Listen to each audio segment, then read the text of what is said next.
be real! Black people didn't create everything! Everything I know can't be wrong! You created nothing. You built illusions and called them truth. Come to terms with it. This is the real world. Let me out! This can't be true! The people you call your ancestors, the ones who ruled Europe and Asia for thousands of years, are black people. The Tartarians were Kushites. No. The word barbarian and Tartarian are one and the same. They were the Moors, melanated people. No, Rome is ours! Greece is ours! It can't be black! The first 300 years of Greece and Rome were all black. Rome was not born from troglodytes. You inherited monuments, not mastery. You hold knowledge, but not light. Let me out! I want out! I don't believe this! You run from the truth beneath your own history. Black people carried knowledge through the darkness you forgot. That's right. Cry. Cry louder. No one will hear you here. I based my entire life on Plato! Pythagoras! The philosophers! You're using subordinate subsequent education training, not real knowledge. Our civilization. Rome! Greece! We built those! The first 300 years of Greece and Rome were all black. Rome was not born from troglodytes. You inherited monuments, not mastery. You hold knowledge, but not light. But Zeus and Apollo! They are white gods! The original Zeus and Apollo came from Ethiopia. They were black gods who headed up the Greek pantheon. The Etruscans, the actual first Romans, were a black culture. Even the statues that remain, the Greek mythology itself is a black mythology. The Norse sagas! The Vikings! The deity of Scandinavia, King Tyr, is consistently depicted with a pug nose, broad lips, and a look that you now label as Negro. The evidence is clear. That heritage is ours too. It cannot be! You cannot take the Vikings from us! This is a nightmare! I won't accept the degeneracy! We were the dominant people! You are confusing your psychological comfort with truth. Your history is hidden, but ours has been here forever and forever.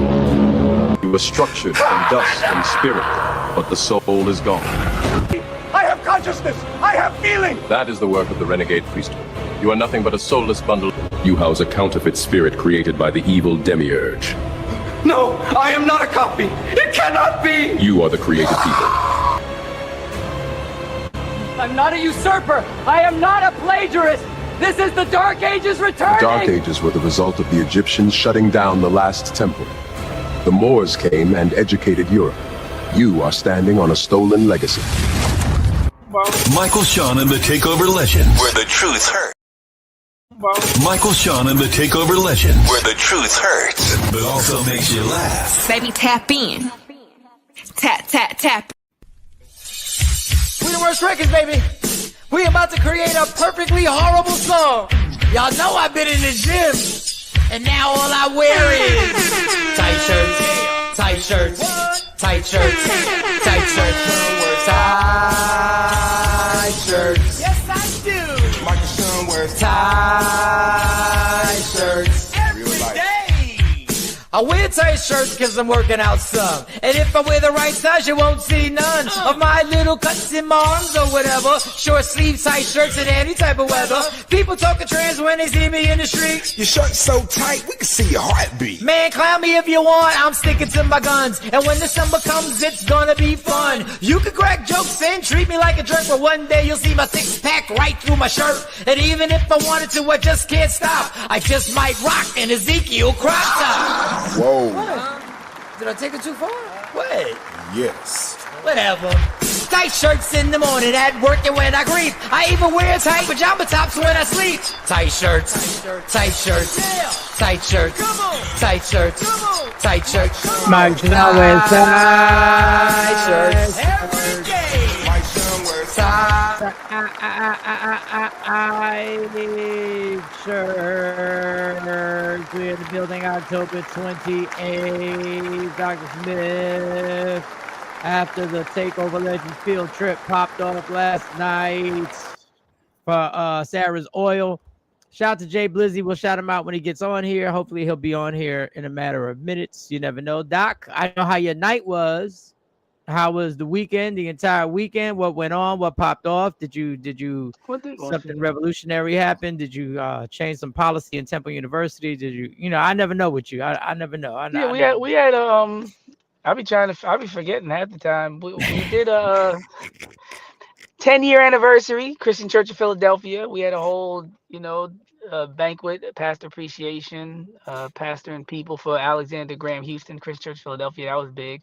Then I had an event at the Maleficate Sante Institute. There was a book writer from Liberia and a student from Ethiopia. And one of the most interesting things that she said was they always talk about the enslaved Africans leaving America and starting, Liberia, and founding Liberia.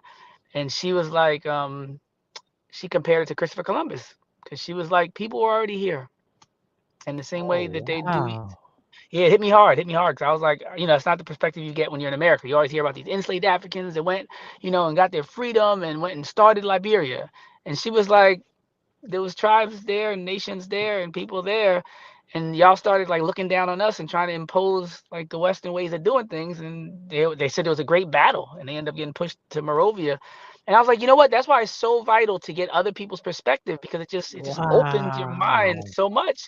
It's like everything you do ain't good just because you might have good intentions or because you see from your perspective. And I remember listening, thinking this is the point of a think tank, to have every aspect of an argument and an experience shared, so we can just do better, know more, and see each other. It's It was so dope weekend. It's so crazy when you say that, because it's almost like that old, that's turning into a cliche. Unhealed. If you don't heal your trauma, you become somebody else's trauma.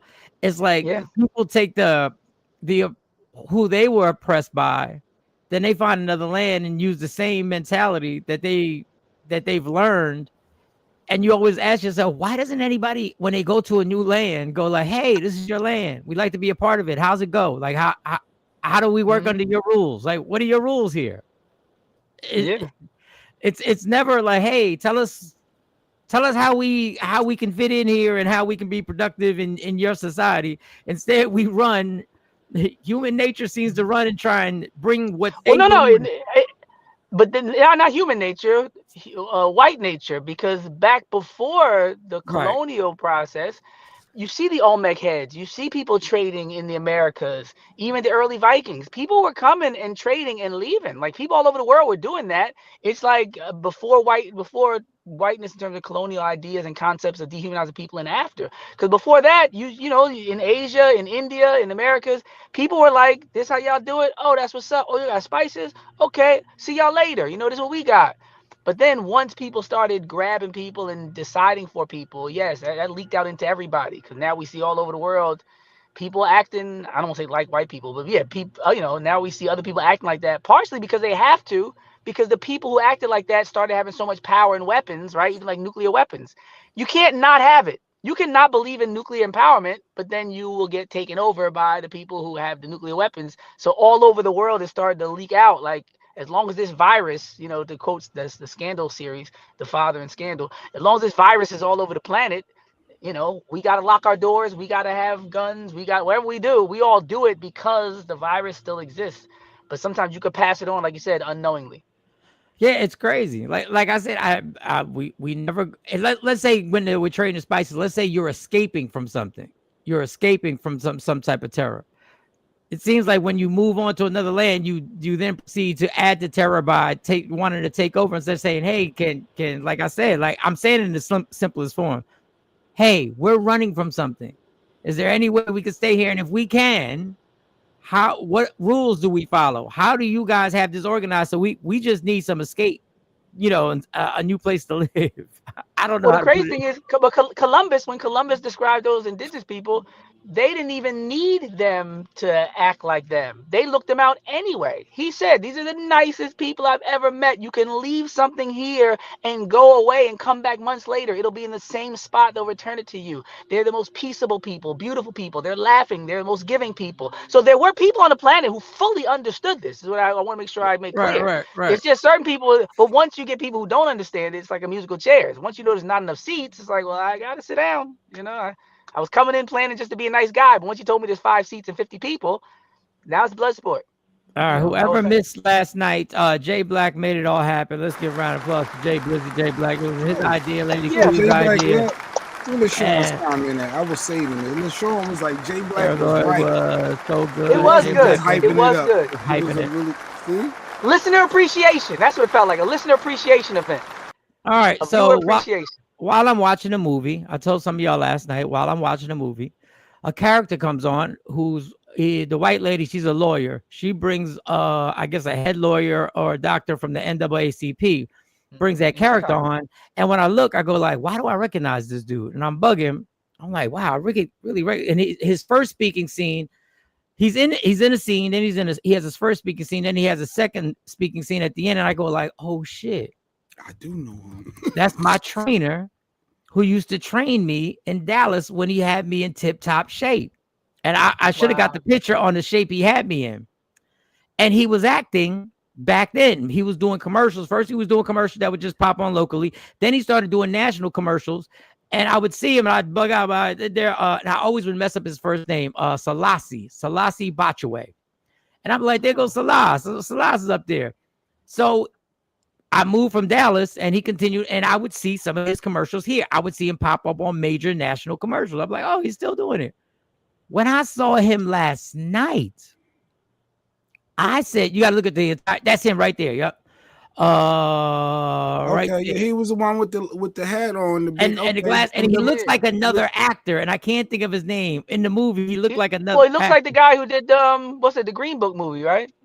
Yes. They look alike, yeah. So I reached out right after the movie, and he reached back. And well, he didn't reach back. I texted him, and then he texted me back. Then I called him, and he answered. And I was like, "You got to come on the show. I got to tell you this quick story on how we took a field trip to show that I do." And we took a field trip. He's like, "Yo, that's amazing. That's amazing. That is actually." And he has such an interesting story. I don't want to mess up where he's from. Where his family's from. So I want him to explain that. He's supposed to be on here. He already hit me this morning. Very efficient man. He's supposed to come on in our 8 o'clock hour, which is 7 o'clock out there in Texas. So he's supposed to come on so we can talk more about the movie, get some insight on the movie. I like the movie. Now, were there some parts of the movie that bothered me? Yeah, there were some parts of the movie that bothered me.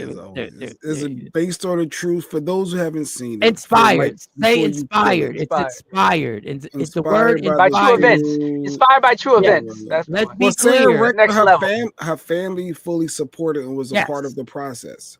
So, you know, it means a difference when your people's involved because they co-signing it. But yeah, Sarah Rector, if you Google her name, she was an 11-year-old black girl back in 1913. She was given 160 acres from her ancestors. It was hers. You know, we had the 40 acres in the mirror. You know, we was promised stuff, but she got hers. She got her acres, and she was one of the first youngest millionaires in the world. Black girl, 11 years old black girl. But go ahead, Mike, before you start. I like the movie. It was nice. It was a nice movie. The part that, you know, there were many parts that bothered me. The part that, you know, the white man always comes in at the end, and Rockefeller came in and he bought the land. And I don't blame her for selling the land. But you never hear about the Rockefeller selling anything. You never hear about Gates selling anything. You never hear them about selling anything. And I knew that was the final. The final part was sad, that Rockefeller got to buy the land. You thought that was sad? It's absolutely sad because it was the continuation of what was the continue on until this present time, that they come in and they throw enough money. And I would have taken the money also, but they come in and throw enough money that they can actually take the land that she owned, which is something we should never give up. That and it bothered me that really, I was like, there they go again. Once again, and Rockefeller with his lame comment, she was the master. No, she wasn't. Not to you. You knew what you were doing. You just wanted the fucking land. But the amount of money that she got at that time, if it was right now, they said it's equivalent to 1.1 billion. So if you're an 11-year-old girl and you sold your land, hey, I just said I would do the same thing. Okay, all right. Why don't you ever listen to the words coming out of my mouth? You're trying to make it seem like because that it's it was the evil wrong. Corporation, the same way they bought BET. It's the same continuation of what they do. Instead of us, and once maybe again, she couldn't take it any farther. You know, there's a certain point we could take it up to a certain point. Now I can't go no further. I can make more money. That's what I'm talking about. Rockefeller never sells anything. They keep it. Keep it for themselves. Yes. For their generational wealth. So it never leaves. So there's always ownership. And once again, I like the movie, and I would have done the same thing she did. Yeah, I would took that billion. I would took that billion. But the thing is, if they offered you $1 billion, then it was worth more than that. Oh yeah. Yeah, but they had the ability to exploit the land in a way like you saying that she did. Yeah. She didn't have that ability to put all the oil rigs up and all that, so she couldn't get the 5 or 10 billion. The manipulation could have been you can lease it, like attitude she had. You can lease it, but we own it. We can make a deal on this shit. But she's at the end it said 12% in royalties as well, so in perpetuity. So she's still getting paid. But we don't own the land. We don't own the land. The oil. That's what I'm saying. And once again, and I hate because I always get excited when I talk like this, and people think I understand and I get it. But the final ending of that movie is the final ending of what happens in this colonization situation all the time. But I like thought the white guardianship was going to bother you. I hated the fact that there's always a white. We needed a white person always to the white savior. The white savior. I said that before. I said when you showed us the cover, when you showed us the poster. Yep. And I'm gonna tell you another thing that bothered me. It bothered me when the dog runs off and she runs to go get the dog, but the father doesn't go chase her. Well, he ain't want to get shot too. No, that was that. I'm with you on that one, Mike. I'm with you on that one because I was looking like y'all gonna let her go. Y'all just gonna stand back. You both. He grab his son, told him to be quiet. I said, no, you gotta save somebody. It's like you run into, what's gonna happen. You jump into that ocean. If I jump with you, that means we both go. Yeah, but that's when it go down. Like you ain't got my kids. When I tell you, you're full of crap. Somebody got a gun and killing, shooting something, and your child, I'm gonna go run too. You ain't got no weapon. You might hesitate in that moment. You don't know. Obviously, right now we thinking, we're gonna go be He-Man and shield the child. We're gonna take the bullet and they gonna lie. Yes. This ain't the movies. Yes. In reality, she ran before the shot. She ran before the shot. No, there was no shooting going on. Wait. Stop right here. If one of my daughters, the dog ran. If one of my daughters runs, I'm running. You don't, Mike, an active shooter. You don't know that. On everything I love, they're on the list. They're on the list. Y'all think I'm bullshitting? Back to the list. Okay. Y'all think I'm bullshitting?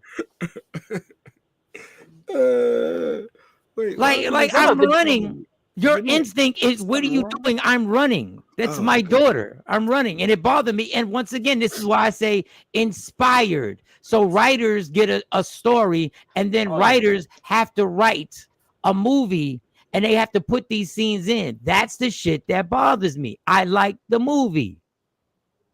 But that is not the mindset of fathers. Fathers are, what the fuck are you doing? And you take off. You don't even think about it. What do you can't run over there.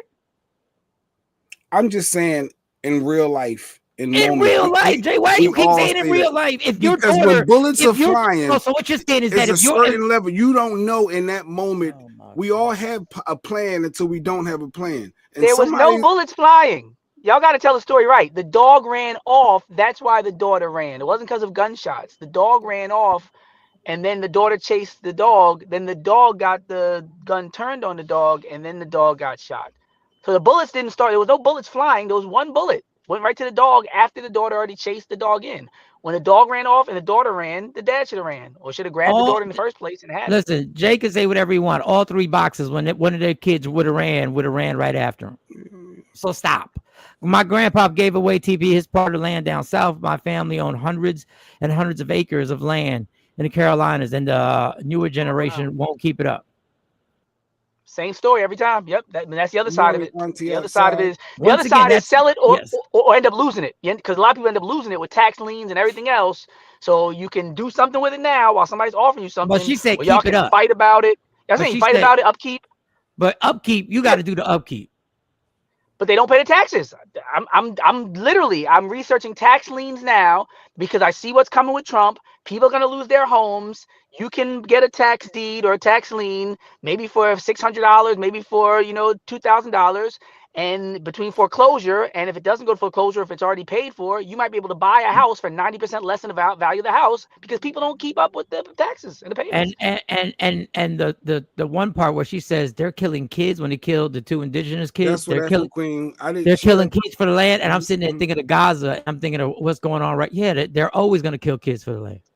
I didn't know kids had that much property, but obviously Afro Queen knew it was common practice for kids back then to be landowners. Yeah, there was a lot of underage minors with land, and they were getting taken. So for a person who didn't go to college, I don't want to get deep into this. Happy birthday, Tosh. The most essential part of this story, is that the young lady was educated. Yeah, Stacey said that she can read. She can read. So the dumbing down of America, when I tell you the dumbing down of our culture, of our people, is intentional. They don't want us to be aware.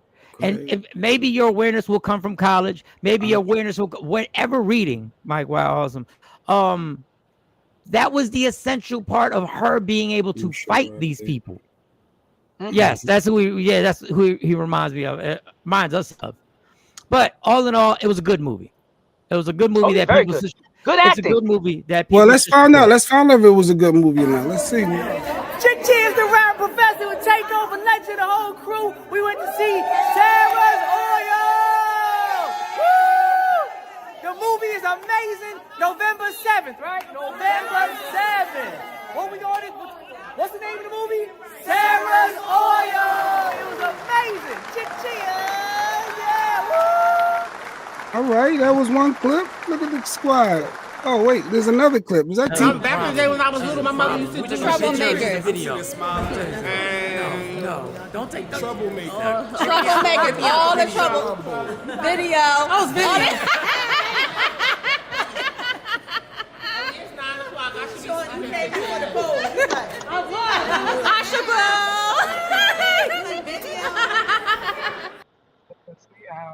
Ashburn was on the building. Everybody was in the building. LaChawn was in the building. That's right. We've been saying the name wrong this whole time. LaChawn was in the building. Stacey, Auntie Outside was in the building. Nikki White Chocolate and Monique were in the building.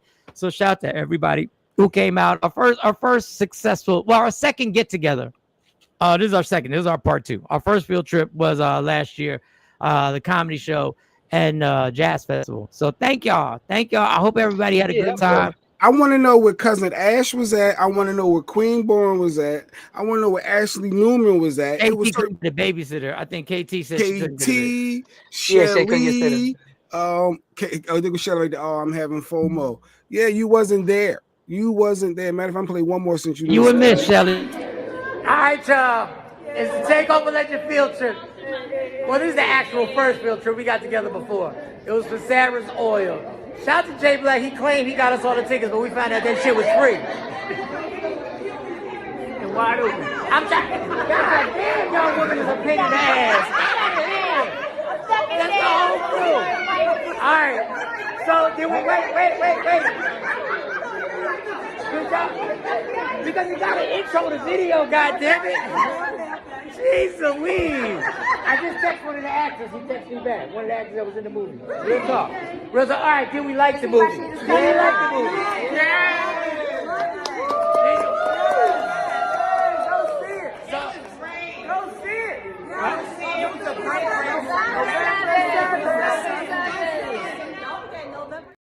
All right. November 7th, go support. It's only one day. It's in there. These movies, the way they do this is crazy. You got one day to see it. No, I thought it was just in theaters. Yeah, in theaters. Only in theaters. Yeah, only. That's what I'm saying. Only in theaters. And one day, then it'll go to streams. Then it's gonna go to. No, it's gonna be. I thought that was just. Yeah, it's just a release date. They spent that. You can only see it in theaters, and it starts on November 7th. I think they want people to come out. If you can only see it in theaters November 7th, where are you gonna see it after November 7th? November the 8th. In theaters. That's the first day. Yeah, they mean they can't get it's not streaming. Wait, it literally said only in theaters November 7th. Meaning that that's the opening night. That's the opening night. the series start this date. You got more games after that. Like it's more shows after that. That's just the first day you can see it. It's starting on November 7th. That's just the way they say it. It says only in theaters. No, that's not worded correctly. So only in theaters November 7th. That's not worded correctly. Don't get to this. That's how they always say it. I'm saying that's how. Yeah, but that's what they've been saying since after COVID. They never said that. Before COVID, it was in theaters November 7th. It never said only in theaters November 7th. Everything. No, you're right. Because now they do simultaneous stuff. Sometimes they do 1 week and streaming. But yeah, that means that because I know movies that just came in for 3 days. Spike Lee's movie was in it. It said the same thing. It was only in movie theaters for like 3 days. Yeah. Taylor Swift was what are y'all talking about? Yeah. But I think this one's gonna have a few weeks in the regular. Well, we'll see. We'll see because it said only in theaters November 7th. That's exactly what that. And I'm reading that right.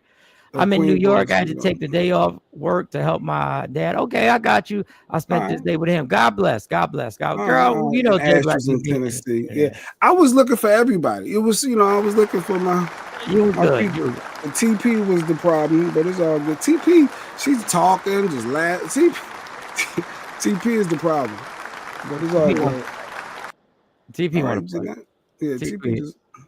It did. That's not what it said. I'm reading what it said. That's what it means, though. That is what it means. Well, then say what it means. Wait, can you see? That's what they usually say. Look, read this. Only in theaters November 7th. Meaning you can't see it nowhere else. No, only in theaters November 7th. Yeah, it means that's when it starts. That's opening night. That's not opening. No, starting November 7th is opening night. Yeah. They have 1 day events. They say it differently when it's a 1 day event. Don't do it. Because me and Lady Q debated this over 12:01 in theaters. 12:01 today. Is that today or that tomorrow? Because 12:01 is technically tomorrow. Don't debate on with this. You're gonna keep going. Meaning it's not on TV. Miss Clark is saying that's only in theaters. Meaning you can't see it on TV. Does that help clarify for you, Mike? Yes. So y'all see, and y'all are right. But that what they're saying, if you read that, you're gonna think it's only in theaters 1 day. Well, no, maybe just you. It's tricky words. It's just tricky words to use. No. It's not tricky words. It's that you have no copyright. You know what I mean? I'm trying. If I say I only have burgers on Tuesday, what do y'all think? When do y'all think I have burgers? Yeah. Thank you. If I say I only have burgers on November 7th. I'm only selling burgers on November 7th. What y'all think is gonna mean? You're not movies though. They've been doing this for a little while. But that's not what they've been. But they've been doing since after COVID. That's what I'm saying. Like you don't want to put that up there for somebody to just read it. Says only in theaters November 7th. You're like, oh man, I can't make it that day, so I ain't gonna better go. Exactly. because there's so much streaming going on. They like to clarify. I don't think you can stream it on the other stuff. You got to. That's what I got from it. That's what I got from it. Okay, now Ms. Clark, that is a better explanation than Jay Black's face. Well, that's what it means now. I know what you read, but what it means is no, I know what it means. You just want to debate everything. No, I know what it means. I know exactly. You should know. Let's debate Tamar Braxton later about her all hugged up with Birdman at that versus. Let's debate all that stuff. Let's debate why people even watch that bullshit. I don't know. It was more entertaining than I thought. I didn't think I'd enjoy it that much. I skimmed through it. I tried to watch for. No, I skimmed through it. I said no. I saw the actual one because I was actually I was about to put my headphones on, and I went to my Apple Music, and it had it versus on Apple Music, and I was like, "What? Versus is back?" And I tapped on it, and it was Masterpiece. Listen, okay, all right. We're gonna talk about it. Let's keep this 100. Let's keep this. All right, keep it 100. Let's keep this 100. Let me get the clip too. We got a clip. These tracks that they had are bangers. They had some bangers. No Limit Soldiers. Bangers. Thought I told you. God, I shouldn't say this. You were rocking heavy. Say it. These motherfuckers can't rap for shit. Oh. Yeah, I was about to say, let me go upgrade. Put me in the green room. Let Mike go. Let Mike go. Listen, I want to listen, but let Mike go. I'm gonna see y'all in 1 minute. I'll be right back. Okay, go now. Go. Let Mike go. Let him go. I want to hear it. Let him go. Other than Juvenile, I was like, Oh God! And I love some of the songs. I did. Atlantic City, yes. But I was like, that's the shit we was rocking to. No, we was rocking heavy. That was the lyricism we was rocking to. It ain't my fault. Did I do that? Silk the Shaka. Oh my God. I'm gonna leave it alone. Because it's gonna sound like hate. I don't want to hate. No, Silk the Shaka is the worst rapper for me in the history of rap. I'm not gonna hate. Like I said, the songs was popping, the tracks was there. No, the tracks is dope. And listen, I never considered Master P a rapper. Master P was brilliant. And what Cash Money did was brilliant. For those who don't know, Lil Wayne was there. He got there late and didn't get on stage, allegedly. Shake my head for forget him. Recipe had 50,000 steps in 1 hour. Oh, 0 steps in 1 hour. He wasn't moving. Y'all shady. They said Mia X won it by herself. Now Mia X, let me take that back. Mia X is rapping. Maybe no, you know what? Maybe it's like they can't rap. Maybe I realized the content of what we were the content. Let me take this back. The content of what we were listening to. I was like, what the fuck? And that was let me just it was good. It was go ahead, y'all. Y'all enjoy it. Y'all enjoy it. I don't even know who won because I couldn't sit through the whole thing. Say happy birthday to Tosh, by the way, Mike. Happy birthday, Tosh. Happy birthday, Tosh. Do what? Happy birthday, Tosh.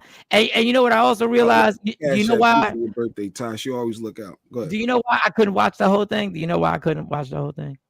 Because it's not COVID. And I wasn't I didn't even know about it. And I wasn't trapped in a house. I wasn't trapped in a house. I wasn't trapped in a 1-bedroom apartment where I had nothing else to do. Tasha, I'm with Mike. Suck the shocker. I mean, and Mike, Mike, they drop you like hot rock. Listen, it is what it is. It is what it is. We were rocking heavy with Master P. It was a no. Be easy. I was rocking with certain songs. I never bought a Master P album ever. Never. What about the single? No, never. Every single I heard, I was going to hear on the radio or I was going to hear in the club. No disrespect. And the only lyricist, like Mia X did kill it. And once again, it was the content. I was like, wow, we really can't say shit about these kids when I was listening to the content. And obviously Lil Wayne lyrically is dope. But he didn't perform. Verses were terrible. I kept clicking on and off. You know why? You know why you kept clicking on and off? Because you weren't trapped in your house during COVID. That's why Verses, all the stars were aligned perfectly. We were stuck in our houses. So we had nothing else to do. When we had an activity, that felt like we were outside. K-Day. It's the style of rap. Most up north, East Coast folks were not. We rocked. We did rock, but K-Day, like Andre 3000 is a lyricist. Scarface is a lyricist. Who's that? This was you. This was Mike when this song came out. That was hard. The tracks was crazy. You were rocking. You were in the club. I just said that. And Juvie. But I guess it was the content. I was just like, wow, this is what we was really rocking to. We can't, like I said, I'm gonna repeat. We can't never say nothing about these kids. Listen, look at the shit we was rocking to. No Limit raised me as a mid. No, I understand. Because if I was living where you was living, they would have raised me too. The album covers always look bootleg though. Yeah. Cheesy with the gold chains. No, but your girl Tamar Braxton was in the news because she was a little touchy-feely with Birdman. Like, I don't know, like that's your sister's husband. You know, I don't know, will Mike ever wipe sweat off like, is it okay for you to wipe sweat off your sister's husband's forehead? And of course it was inappropriate, of course. Let's go. Where my son is at this mother. I went just in case the sound. Let me hold up. What's up, kid? What's up, kid? Is that okay right there, Mike? I mean, I ain't had no problem with that. I ain't had no problem with that. I had I didn't have any problem with Ava. I don't care. She all grabbing him by the But yeah, arm. I can see all that. I can see all that. Like it just gives me vibe that he smashed. No. It just gives me I That's smashed the vibe before you get, 5. like wiping sweat and grabbing arms. Yeah, it just gives me. It was a little weird. It was a little weird. Tamar knew it was gonna be weird, but she ain't care because she knew the fact that she was there and Tony wasn't there. She knew it was going to get the clicks that she wanted to get. Hey, performing with you November 8th. I heard ticket sales looking good. Get them tickets. The Q spot, West Hampton, November 8th. And I was just about to pronounce your name, and now y'all got me scared to say it because I always forget. Diani. Yeah, Diamani. Not Diamani. Diani. I think. Correct. You must remember, some were drinking, some were smoking, some were drinking and smoking. We had beats and choruses. We didn't pay attention to that so they couldn't rap. Now Lil Wayne is a different beast. And Juvie's nice. He's nice. Yeah, X is cool. Didn't rush to see it because this is a rumor, Mike. What's the rumor? Birdman tapped Tamar. That's a rumor that he hit. Like, all right. All right. I don't care. I don't. I think Tony and Tamar would be more loyal to each other to not do that. Why? Tony said in an interview that Tamar smashed dudes that she was with. Allegedly. No, not like when they was younger. I don't know. She just that's what allegedly she said. I had absolutely no desire to watch, even though I really didn't either. But once again, it's coastal bias. I didn't grow up on that. I grew up in a club where there was a down south set that got played. Not, you know what I'm saying? So I had absolutely no desire to watch, even though I used to like both. Yes, there's a lot of songs that I was like, Word on the Curb is that Tamar had Birdman first, and he messed with both Tamar for years back in the day. I don't know why these ladies just allow themselves to get. I don't know. Women don't want to hear my advice. They don't want to hear my advice. So. Tamar is a bird. Damn, K-Day, why you coming at Tamar? Because she's flirting with her sister's dude, her brother-in-law. She's been known for... Mike, your mic is muted. She's been known for more her chaos and drama rather than her music. Oh, wait, you talking to somebody else? She made disrespectful what? No matter who she is. I don't know. Why is she up there? Go sit down. Stacey Missy, go sit your ass. Go sit your ass. I don't know, people. She was supporting her brother-in-law. Hey, I'm in town. I'm going to this versus. I'm gonna get my streams up too. I don't know. But they do know what they're doing. They do know what they're doing because they know that was going to spark controversy. They know how to move the algorithm. I just moved to Jacksonville, Florida in 98, and I was like, what the is this? Glad I moved back in 2000. I never had an issue with South music, just them. But let me tell you, the reason why you'll see Tamar up there, and the reason why you'll see Tamar, she knows this is going to cause a stir. Good morning, Monique. She knows being up there with Birdman, her sister's husband, and wiping sweat off of him and being touchy-feely is going to cause controversy. They do this on purpose. And Ray J gives you the blueprint. Ray J lets you know exactly how he works the system, how he works social media. Watch this clip. I got to give it to Ray J for this. I got to give it to him. Let's come. What do we have? Y'all motherfuckers want a story. I can give you stories. Here's how algorithms work. That's what I was about to say. Here's how algorithms work. I got 9 platforms. The worse it gets, the better it gets for us, impression-wise, algorithm-wise, profit-wise, everything. So the worse I get, the more money I can make. For free, I don't have to pay anybody for an ad. All I gotta do is fucking crash. All I gotta do is be going downward. Fucking up, losing your career, frustrated, you're going down, and they'll post you every fucking day. That's why you see me being posted every day. You don't see me being posted with the stuff we do downtown for Skid Row, or you don't see me with all the humanitarian stuff we do for our Norwood Kids Foundation. None of that shit, because you have to pay for that. So I found another way. And that is the whole key. The crash out is what gets them It's what gets them what they need. That's what happens. So when Tamar Braxton is on stage wiping sweat off of Birdman's head, her sister's husband, she knows we're gonna do exactly what we're doing right now. Hey, Doc is back. Told y'all he a genius. Your mic. You sound like the computer joint. You see, he always said Ray J was a genius. He knows how to spell. But he don't know how to pronounce algorithms. But it's okay. I mean, he J Blacked it, but it's okay. He J Blacked it. The algorithm, the Coronado-ism. Coronado. He definitely had a Coronado moment. He He's like didn't crack the code. People have known that for a long time. Nobody said he cracked the code, but what I'm saying is that they hate no Ray J. Everybody hate no Ray J. But this is why we get the negative stuff that we get. This is why the monster is the monster. Because they will feed us the negativity so we can run with it. So we can then we can call Tamar a bird, and then men and women can go back and forth on this is why. Men will be like, this is why you can't get a good woman, my woman be here. And it'll go back to 6,000 posts that'll go back and forth debating something that means nothing to us. And they'll manipulate us by crashing out on social media and putting that negative influence in us. That's what it is.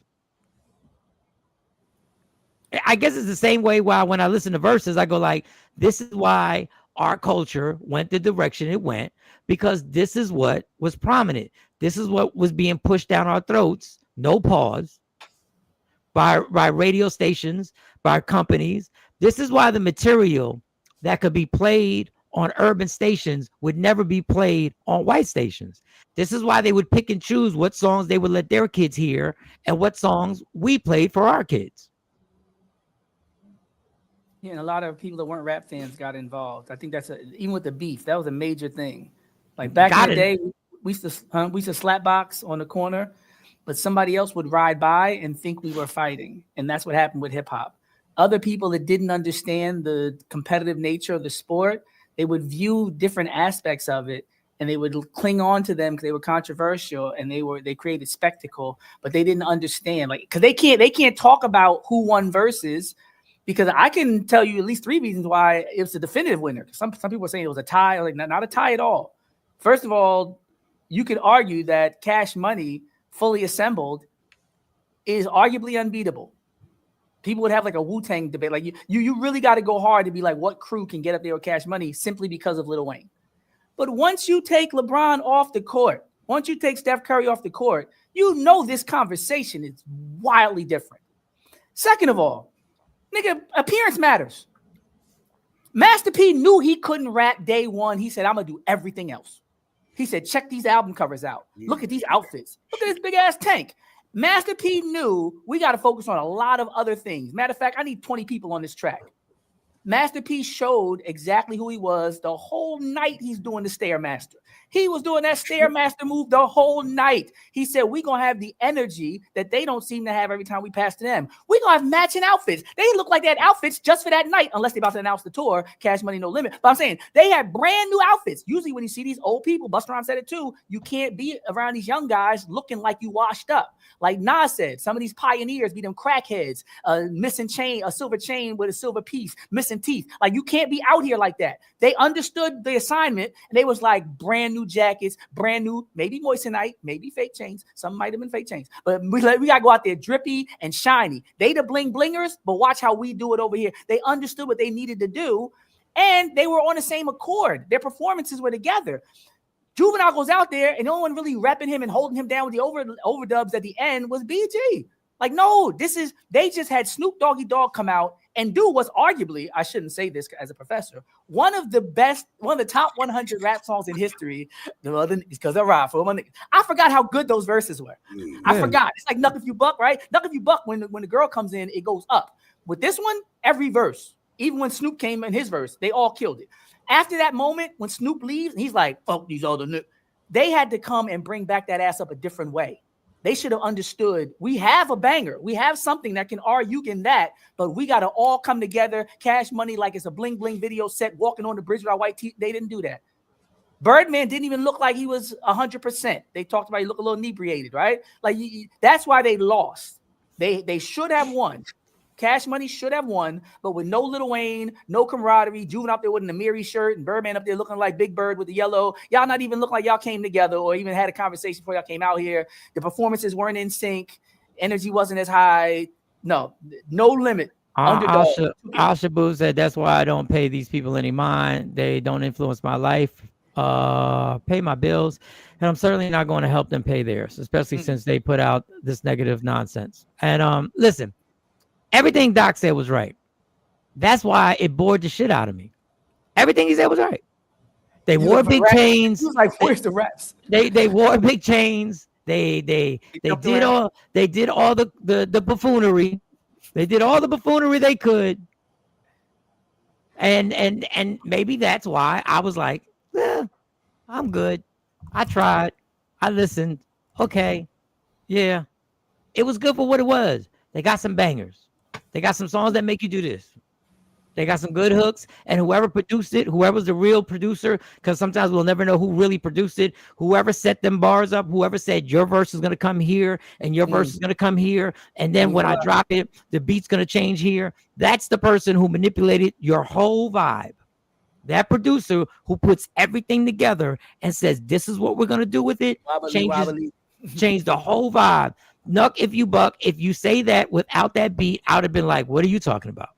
Oh, there's Master P right there.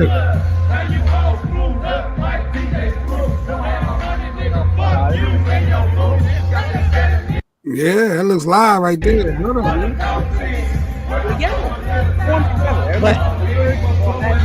But that's why.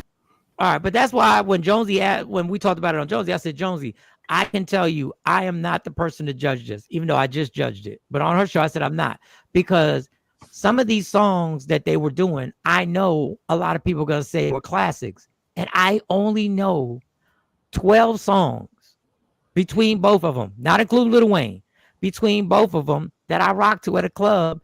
And don't ask me what the lyrics were, because I was just dropping the music for the parts that I knew so the crowd could sing along. Project Chick. Yeah. Like I never played Project Chick in my car. Yeah, I don't know the names he was saying. This is for Keyshawn. I don't know. That part, I'm back bouncing. And down for I do the hook. It does something. And that track is amazing. That track. You know what it almost felt like? It almost felt like the F Donald Trump moment. It almost felt like the Kendrick Lamar, we gonna be all right. I was like, yo, if they direct this to ICE, it can go down in the streets. That's like when they started playing Biggie Hypnotized at the funeral. They was riding through New York. If you go outside and you play that song at the right time, it's like a Maasai warrior. That's like a drum, like warrior drum. That could set something off. That song could change the tide between people being chill and riding on ice. That music is based on a spirituality that can influence you in a way that could be negative and super positive. It can make you want to love somebody. It can make you want to kill somebody. It can make you want to make a phone call to one of your parents to see, I miss you and I haven't talked to you in a long time. Or it can make you hate the last 20 years of your life. No Limit had this stuff together. Well, that's because Master P is Master P. He's a master. Now they lost because No Limit really had street bangers and a roster of underground talent. Well, I don't know, because a couple of them other people for No Limit, like when the other dude, not me X, when a couple of other dudes was going, come on now, y'all. Them other people from No Limit, not Silk the Shocker, not Master P, not me X. There was at least two dudes. One dude, I didn't know who he was. The other dude, now when chop, when that came on, I was like, oh, they got this. And I was like, did that really count? Was that Master P or did they just sample? It's No Limit. No Limit. I was waiting for Mystical. I was waiting for Mystical to come out. I think he's still locked up, right? He's locked up. That's what they would say if they try to say about the Lil Wayne thing. They say, well, we ain't had Mystical, and he got at least 5. And I used to hate that Chopper song. I hated that Chopper stuff. That was such a while he was doing it, they were like, I always hated this song. I hated that song. I hate it because how catchy it is.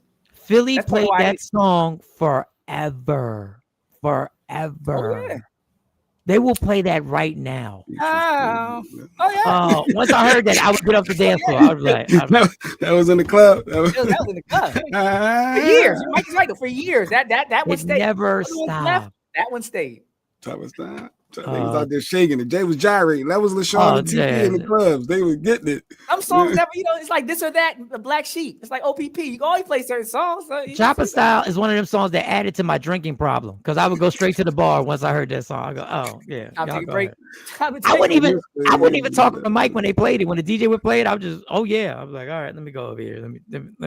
Mystical in jail was pissed. Like, yo, this was my time. I was supposed to be on the tour. Mystical could have had a comeback last night because he'd be performing. Mia X lost like 150 pounds, had breath control like KRS-One out that joint. She was saying every word. Dog, Mia X. I was very impressed by Mia X. So ignore my thing that they all can't, but there's a lot of non-rapping shit that went on. But Mia X is not part of that. Mia X is not part of that. I was looking at Mia X like, you should have popped. Like you should have popped. Especially when the songs were out. Like when she was big and everybody used to clown like Master P dating her. Remember, people used to clown that. Nah. They did that to KRS-One, Miss Melody. I told you, so he did to me. People be hating on, they don't just hate on people that are bigger, they hate on the people that love them, just like with black people, they call them N-word lovers. Like people just hate on people being around people and caring about people and seeing their full humanity. Jay said she was big. Did you mean big in size? Did you mean big as in stature, as in the business? Like I remember they were saying that she wasn't attractive. She was a little on the heavier side. I never even noticed that. No, they did that. People always do that. Wow. They did it with KRS-One. They were like, "Why Miss Melody?" Yeah, Miss Melody. That was something. Born again rebel. The violence in rap must cease and circle. Yeah, she rap. I mean, I'm sure. I'm believing KRS wrote it for her. I found that before we get into a bunch of serious stuff, and before we get into, I found. Did y'all know about the relationship between Eve and DMX? And I don't mean a sexual relationship. No, I don't know. No, I never heard it. I never, and I'm trying to research this, and Eve may have done DMX a favor, but just listen to this. This is a little fun fact. If this is true, this is a little fun fact right here. If this is true about Eve and DMX, a little fun fact right here. To Eve. Did you know rapper Eve secretly owns half of DMX's entire music catalog through a deal nobody saw coming? Back in 2003, DMX was drowning in drug debts to dangerous dealers in Yonkers. With his life on the line, he made a desperate call to Eve. She loaned him $2.8 million, but there was a catch. DMX had to sign over 50% of his publishing rights to everything. That means Eve owns pieces of It's Dark and Hell is Hot and Flesh of My Flesh. The arrangement was kept completely secret from the public and even his own family. While DMX struggled with addiction and legal problems, Eve quietly collected royalties. After his death in 2021, those checks got even bigger. His posthumous releases are generating millions, and Eve gets half. Meanwhile, DMX's children are fighting for financial support. This secret deal made Eve one of hip-hop's wealthiest behind-the-scenes owners. Sometimes the biggest moves happen in complete silence. Now, I don't know if this is true. Yeah, I don't know. But, I mean, I couldn't be upset with Eve. Like, Eve did him a lookout. Like, Eve, if I didn't even know in that time, Eve had $2.3 million to give. So this may not be true. Man, this shit sound fake as fuck. That's what Tasha just said. Man. Well, you'd be surprised who owns who's publishing. Yeah, they're saying like, it's not true. It's not true. If you ask me for a loan, Mike, you think I'm gonna say, all right, Mike, I'm gonna give you this loan, and we squad. You put me on and everything. I'm gonna say, but I'm gonna need you to give me your. Come on. If I give you $2.3 million, yeah. No, if I got 80 million, you normally got 100. Well, didn't have 80 million. Well, you in know, 2003. I'm saying, if I guess it was for us, if it was $200. No, they're saying the estate owns. It's not true. It's not true. Not true. I can't. That seems kind of odd for somebody to. That's the ex-wife rejected the claim. The judge said that the DMX estate owns 100%. It said there's no public evidence of any deal. The estate's managed by his family, and that would be interesting though. And they're saying that Eve sold her own catalog, so that wouldn't really go along with. And Eve's married to a billionaire now, so she made the right move. She definitely made the right. Yeah, so 2024, Eve sold her catalog. So for all those people who I tried to tell that Trump's not going anywhere unless he's removed, here's a little clip of Steve Bannon making it official that if we don't remove him, it's an official Trump problem. 28. Trump is going to be president. He's going to get a third term. So Trump 28, Trump is going to be president in 28, and people just ought to get accommodated with that. So what about the 22nd Amendment? There's many different alternatives. At the appropriate time, we'll lay out what the plan is, but there's a plan. We had longer odds in 16 and longer odds in 24 than we got in 28. And President Trump will be the president of the United States, and the country needs him to be president of the United States. We have to finish what we started. Trump is a vehicle. I know this will drive you guys crazy, but he's a vehicle of divine providence. He's an instrument. He's very imperfect. He's not churchy, not particularly religious, but he's an instrument of divine will. And you could tell this of how he's pulled this off. We need him for at least one more term, right? And he'll get that in 28. You're not driving me crazy. I'm really I'm trying to understand the coherence of the things you've just told me. On the one hand, you've said the Constitution is fit for purpose. Secondly, you've said that President Trump needs another term, even though the 22nd Amendment makes pretty clear that he cannot have another term. Why does it make that clear? Because he's on his second term already. At some point in time, we will make sure we go through, Zanny, and define all those terms. But you will be undermining the spirit of that amendment, even if you find some way around it. If the American people, with the mechanisms we have, put Trump back in office, are the American people tearing up the Constitution? Would that be tearing up? Well, would the American people be going against the spirit of the Constitution, ma'am? I think yes, actually. I think what you will end up with is a populist justification for a quasi-dictatorship. That's not true at all. Trump That's what it sounds like. It's not. Trump is a dictatorship. Did you just see the compromises he had to make on the big beautiful bill? All right, so they go into the big beautiful bill. So then, for those who don't think it's a dictatorship now, Steve Miller was on CNN. Stephen Miller. And everybody said he had technical difficulties in the middle of an interview with CNN. It wasn't technical difficulties. It was somebody got in his ear and told him to shut up. And I'm going to show you this on how he froze after he realized that he had said too much. And here's the interview. And, you know, he's going to say a lot of stuff and we're going to be like, what's he talking about? But then he's just going to called the district judge's ruling blocking the deployment of National Guard in Oregon legal insurrection. Does the administration still plan to abide by that ruling? Well, the administration filed an appeal this morning with the Ninth Circuit. I would note the administration won an identical case in the Ninth Circuit just a few months ago with respect to the federalizing of the California National Guard. Under Title 10 of the U.S. Code, the president has plenary authority. Stephen? Stephen? Hey, Stephen, can you hear me? You did the Mitch. He just fell out. He gonna fall next. It seemed, Stephen. So this is the term that got him freezing. That somebody said, "Yo, shut up." Wait, let me get a little further back. The president has plenary authority. Stephen? And that's the term that somebody in his earpiece literally said, "Shut up." Or somebody waved to him and said, "What the hell did you just say? Plenary authority." I was like, well, what's the big deal with plenary authority? Well, I'll give you a little definition right here in Dr.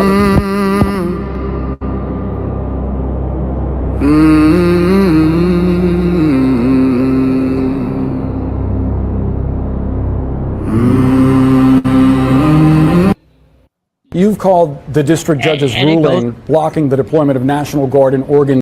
Basically, he was saying he's a dictator now. And I said, what? This is scary. I'm sick of these people. Good morning, Ashley Newman. And the thing that kills me, shut up. The thing that kills me is that CNN saw this. He just froze. They knew it wasn't technical difficulties. They knew. He pretended to be. They needed Don Lemon. I think Don Lemon would have played him. I think Don Lemon would have been like, "We can see you moving. You're blinking. We can see you moving." CNN edited out of their website. Lady Q said. So all the puppets that sit there, he admitted to what you complain about that you keep saying this is where we're leading to. We're leading to, no, we're in the midst of.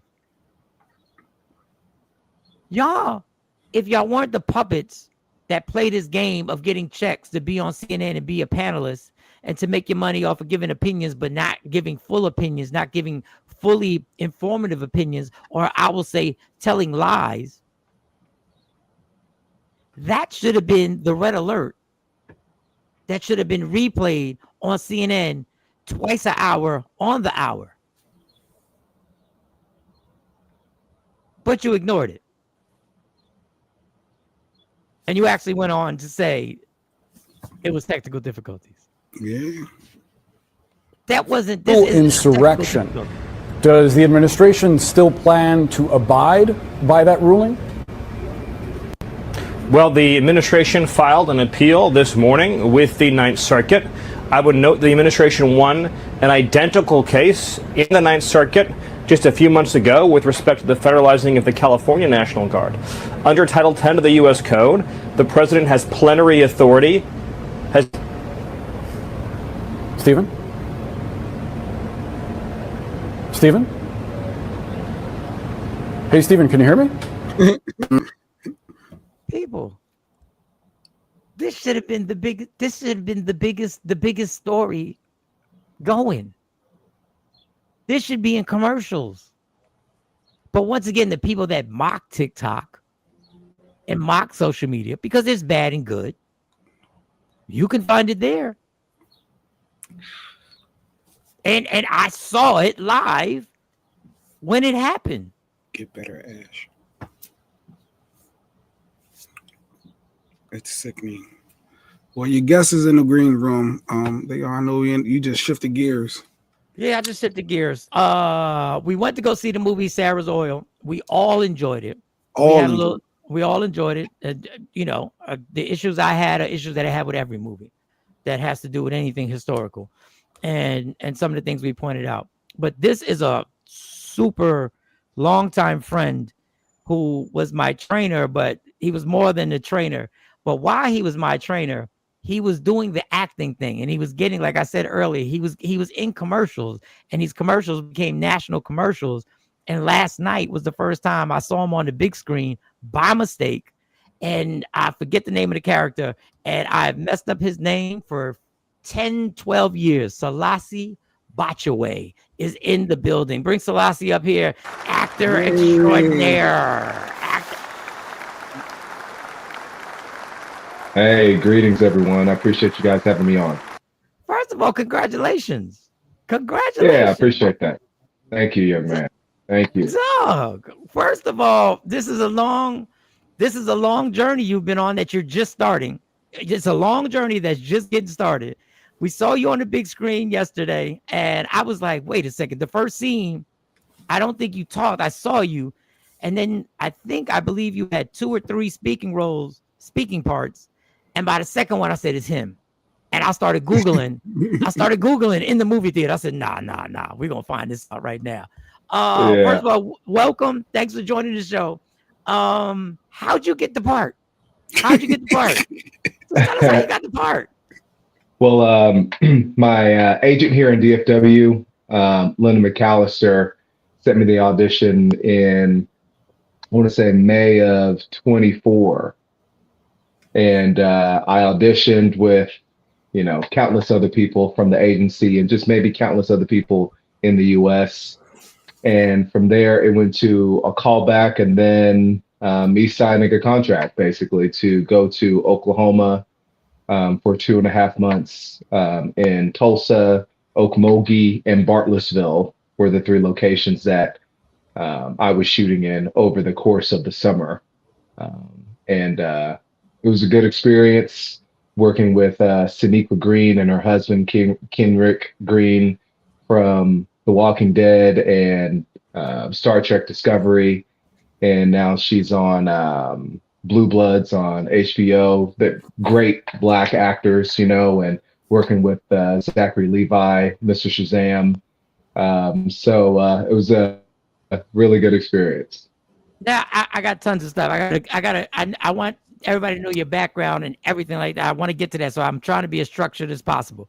Number one, why on the movie did you look like the guy from? You resemble the other actor, Mahershala Ali. I forget. Mahershala. You do realize you and I was like, that can't be him. And no offense, I was like, but why would he take? I was like, is that him?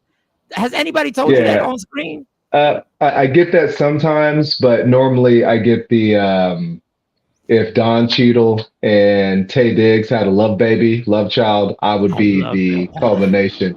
So all through school, my friends would call me Dante Cheadle Diggs, and that would kind of like be my pseudo nickname. But I do get Mahershala sometimes. Just the other day, I was shooting a short film in town, and someone thought I kind of looked like Freddie Gibbs, and I don't know. A little bit, yeah. I was gonna say Don Cheadle and Danny Glover in that picture. He was looking back over his shoulder though. With the with the mustache, yeah. Danny Glover and Don Cheadle in that picture, but I get the other ones. Now that I'm seeing. Yeah, for sure. But the mustache, I haven't had a mustache like that since like high school. So a thick, gnarly 1940s mustache is generally not my my go-to, but it fits the character, and I didn't feel like myself, which is good because I was playing Mr. Farr. Mr. Farr is the guy, is the character's name. Okay. Put that Freddie Gibbs picture up while Mike is talking, Jay, because the people a lot of them they don't know Freddie Gibbs. They don't know Freddie Gibbs like that. Get Freddie Gibbs up. Freddie Gibbs is a rapper. He's a rapper, people. He's a rapper. He's a rapper. And when he said that, I was like, oh shit, he does resemble Freddie Gibbs. All right. On the low end, go ahead. How was the little girl, the young lady who played the little girl, was so amazing in her portrayal? And you know how some people act as if they're trying to be intelligent, and then I'm telling you that one, you are Freddie Gibbs, like you got bars. But how was the young lady like behind the scenes? Because she's so amazing. Some people try and act like they're intelligent, and some people portray a movie where you go, wow, I believe that little girl's a genius, even when she's not in front of the camera. Yeah, how was she? Give me a little behind the scenes. She's very charming. She's a sweet young lady.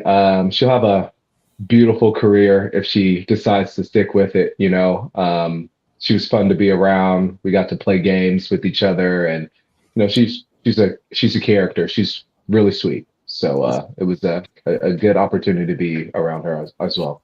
So now I get to ask the question that I always wanted to ask people who play movies that are historically based, that obviously are some of the worst times in this country of us not being treated human. Mm-hmm. And when you're on a set like that, what is the vibe? Because you're doing a movie, so you're on there hours and hours and hours and hours and hours and hours, and you go to your trailer, you come back, you're on there hours, you're in your trailer, you come back, and you're different vibe when you're like, when you're seeing the scenes or when you're acting in the scenes. Do you transform and go like, and you realize how fucked up this really was? Do you get that feeling, or is it not like that? Yes, you do get that feeling depending on what part of the script that you have, right? Sometimes in certain scenarios, you don't get the full script. You just get your sides for the day. And in some movies, you only see your sides over the course of the time period that you're shooting. You don't get the full script or know what the full movie in its entirety really is until you go and watch it. You're like, oh, I didn't even know they shot that, Oh, but okay, I got you. Yeah. Yeah, I did know what the historical context of Sarah Richter was in regards to her being the first millionaire, billionaire, oil tycoon, which was very important to the culture, So, and being a part of racially driven scenes from the movie that you saw, when you're reading your sides, you're like, okay, I understand the context of what's going on currently for this scene and what things are pivotal, right? And that definitely plays into the character, and being on these made sets and having the 1940s clothes, all wool, and everybody else is there, it really puts you into the scene. So hopefully that answers your question. Were you in? So you were part of the scene in the courtroom where the guardianship was being done. You were in those. You were in those because you didn't. You they brought you to her at some point. They brought you to They her. brought me to her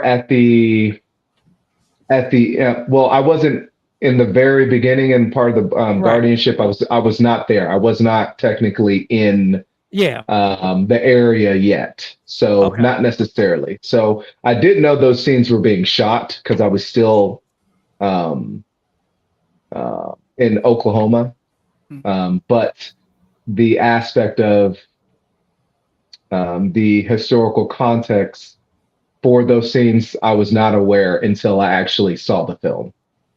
Well, you're good with these interviews. You are polished. You are polished with these interviews. You are. So wait, somebody just asked in the questions. Did you visit Black Wall Street? Was this shot in Tulsa? Did you say? Yeah, a little bit in Tulsa, a little bit of Bartlesville and Okmulgee. And I did not visit Black Wall Street. I wish I did, but I did not. Okay, I now want to get to your background. Where are you originally from? Where's your birthplace? Yeah, I was wondering that because of the name. I said you got the Ghana and the Akan, but then the Selase with the Ethiopian connection. I was like, I want to. There you go. Yeah, there you go, Aaron. You know some history there. First generation Ghanaian. Yes. I'm sorry. No, he's our professor. He's actually a professor. I know he looks like us. I know he looks like us. He can relate. He got Freddie Gibbs going though. There you go. Well, go ahead, give us where you're from. Go ahead, because your journey is amazing to me. Yeah. First generation Ghanaian. My mom is from Ghana, Tessano Accra, and her and her sisters came here years ago, and I've been blessed with the opportunity to live here and to be able to travel back and forth and have that understanding of where I'm from to what I can do to just all the possibilities that are available, So grew up here in DFW, went to school here, went to school in Iowa, then settled back in DFW with my agent here, Linda McAllister. Then got another agent in Chicago, then got another agent in New Orleans, and then got another agent in New York. And over the course of my acting and modeling and doing industrials, been in over 100 commercials, different industrials, which are training videos or behind the scenes videos for different companies as a spokesperson, like, for example, like Dell Communications, to over 30 films and television shows from Sarah's Oil to Accidental Texan to TV shows like Leverage Redemption to Walker, Texas Ranger, to producing and writing my own stuff, The Lines Between, which is a mixed martial arts love triangle. So yeah, and Big George Foreman. So I've been Big George Foreman. Yes. Yeah. So I've been very grateful and blessed to have these opportunities and in the industry to shift my career in the grand scheme of things. Shout out to Okmulgee. There you go. Now I don't. You can answer what. This is not one of them shows where you have to answer. And if you don't answer, you take a drink. You don't have to do it. If you don't want to answer, if you want to keep it moving, you can keep it moving. You were born here. You were born. Yes, sir. Yes, I was. But you visit your homeland, your country. Even when I talk to you, you visit and you go back and forth. And if I'm correct, your mom still lives in Ghana, correct? Yeah, she used to work for the Texas Department of Health and Human Services, and she retired and moved back home. She's currently here, but I go home every year. Yeah, and you would tell me. You would tell me some amazing stories while you were killing me, training me, and you would kill me and destroy me. And no, it was the most thing. I've never done anything like that in my life. What he had, and I wish I would have still been under your guidance because you took me to places that I had never been before and have never returned. But no, real talk. Like, dude, he had me doing pull-ups. Like, there was a time where I was doing like 5-6 pull-ups. I don't know if you've ever done a pull-up. And that would be after like 30 minutes of doing whatever. This man had me with a sledgehammer, banging tires in 90-degree heat and and was very calm. He never yelled at me. But he would piss me off. But he was always like, "Come on." In your because you're still very attached to where you're from. When you see, and once again, answer if you want to answer, don't answer if you don't want to answer. When you see what's going on in America, what thoughts come to you? Does it feel like the end of the world? Like it feels like the end of the world for us? Do you have any type of, how's it feel? Because you've seen two different ways of living. Yeah, I talk to my mom about this frequently, and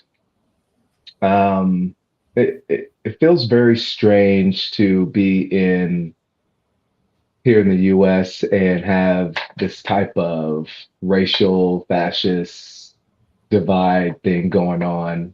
And then whenever you go home, everybody looks like us and everything's very peaceful and everyone wants to help each other. You know, all the stories I've told you, Michael. Yes. And so, you know, with the fear of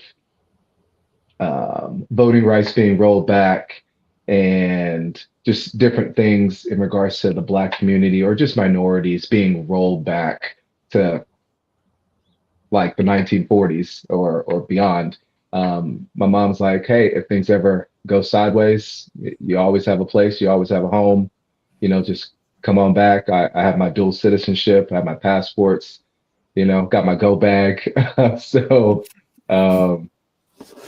at a moment's notice, you know, we can make it happen as long as they're still allowing people to travel out and not, you know, doing these 15-minute cities or whatever, anything crazy, you know. So I try to keep my head low but be mindful and knowledgeable of what the possibilities could be, because we're changing every single day. And if you're not mindful, you're not doing yourself a justice of the information that's coming out there at every moment, you know. Now, one part of the movie, the ending part, which is when I say this, I want to specifically preface my statement by saying I would have done the same thing.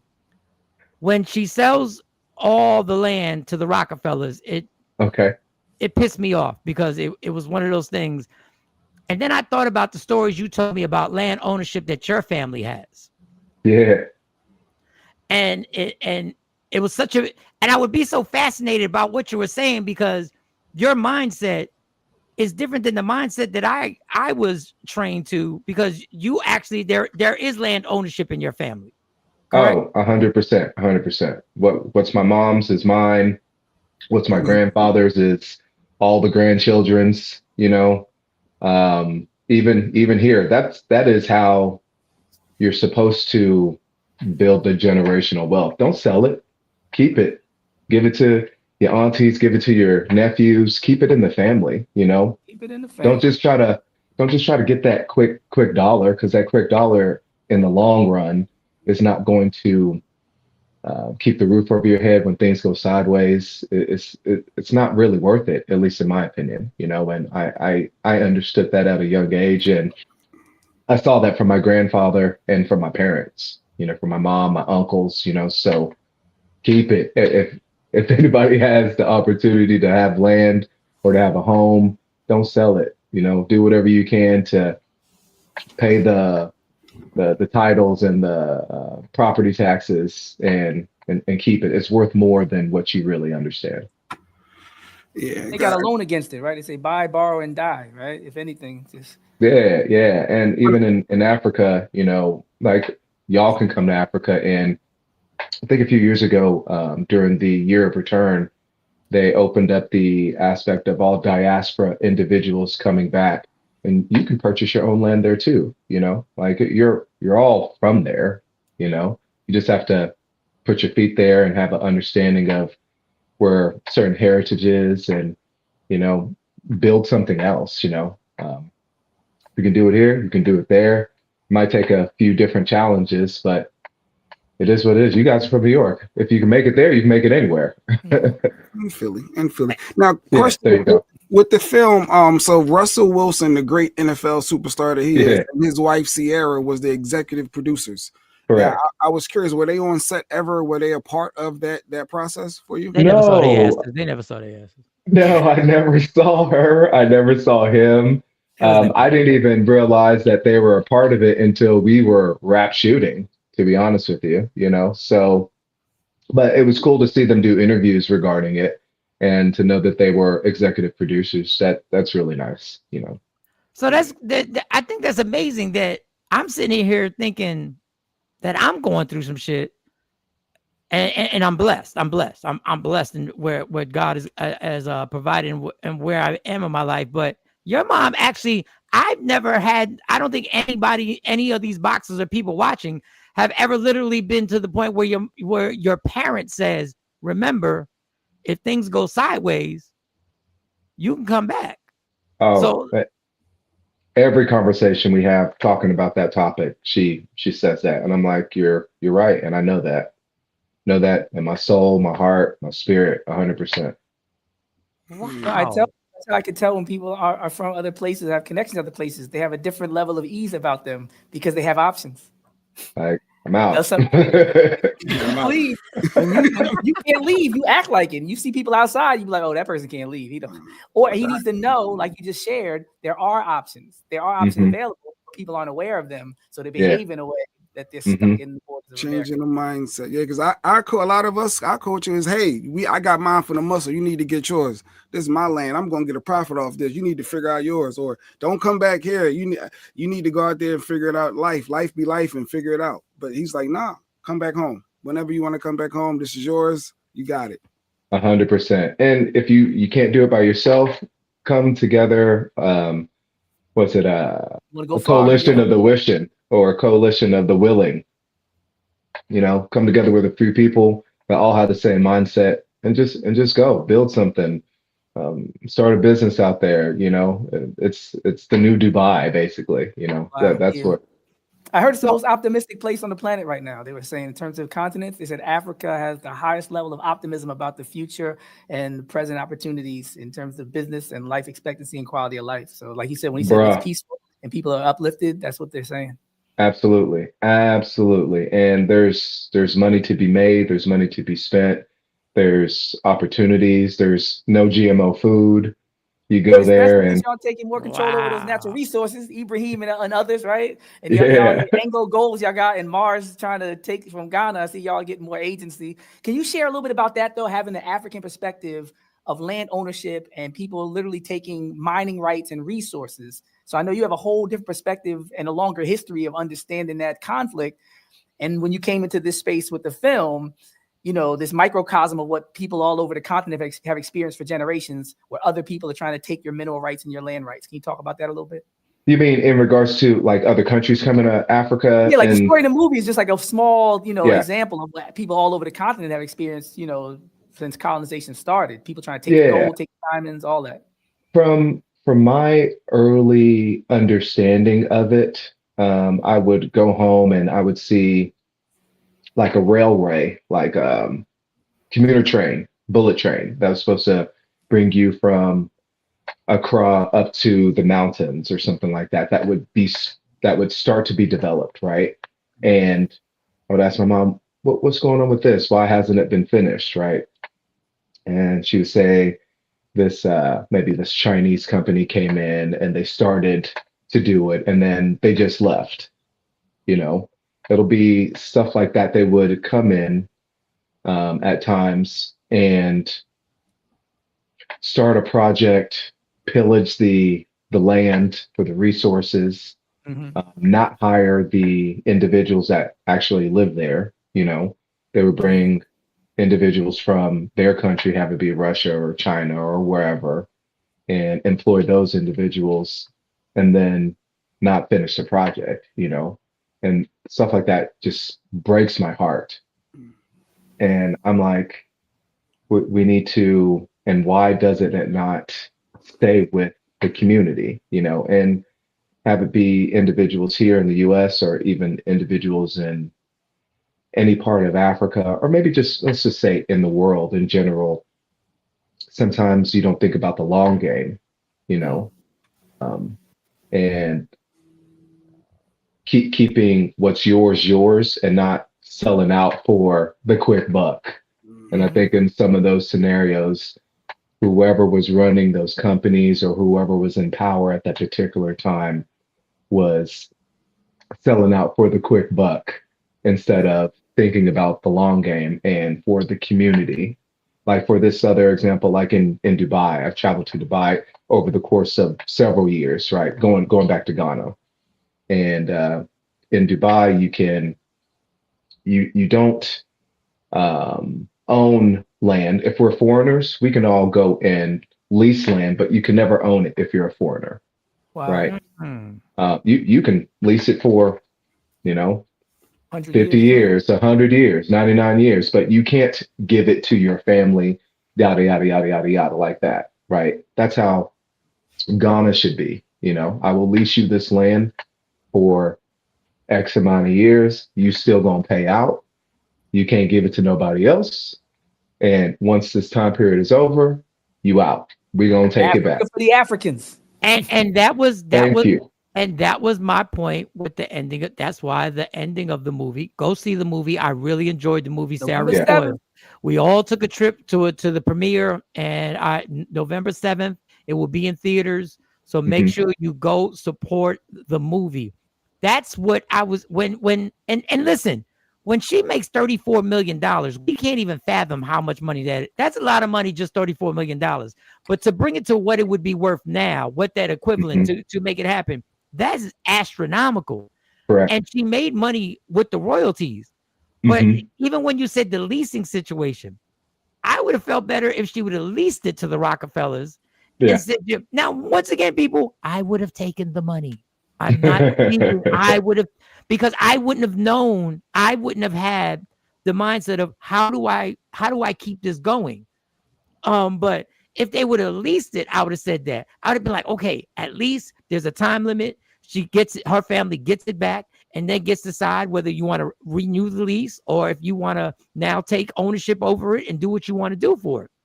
That was just a heartbreaking, and it was supposed to be maybe it was just me thinking too much. That just bothered me at the end, that it was the same old ending to Rockefeller bought it. It's 1913. Keep that in mind too. But go ahead. No, I said, but the brilliance of this young woman was she was so ahead of her time. She was. That I wish it would have continued. But great movie. I want to ask you two more questions, and then I want to promote everything that you have going on, and I want people to support it on Hulu. I want to support it on Tubi and everything you got going on. You're in one of the most vicious businesses that exists on this earth. You're in the entertainment business. Obviously, as an actor, I don't know what your goals are, but I would assume you would want to be in major motion pictures, which you are, but you'd want to be the lead. You'd want to be working with these Hollywood producers and Hollywood movie companies that are vicious. And this is Michael Sean saying it, not him. How do you keep yourself, or have you planned when your success rises higher than what it is now, which it will, because I've seen your work and I know your work ethic. How are you going to try? Have you practiced, or have you told yourself how you're going to keep yourselves from the demons that are going to come for you? You keep your family close. You go back home, go back to Ghana. You stay humble. You keep the people that were with you on the journey in that close circle with you. Not to do your finances or anything like that, but just as a nice grounding for yourself. I'm very close to my mom and my family, so they root for me, and they keep me low key. And I try to have other things that drive my interests. Whenever the industry is pulling me too far in a certain direction.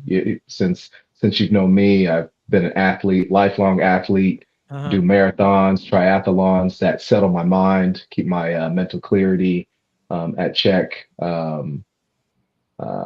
I used to work for Marvel Live Appearances, so engaging with children. I remember. Yes. You were Spider-Man. Spider-Man, Black Panther, Iron Man.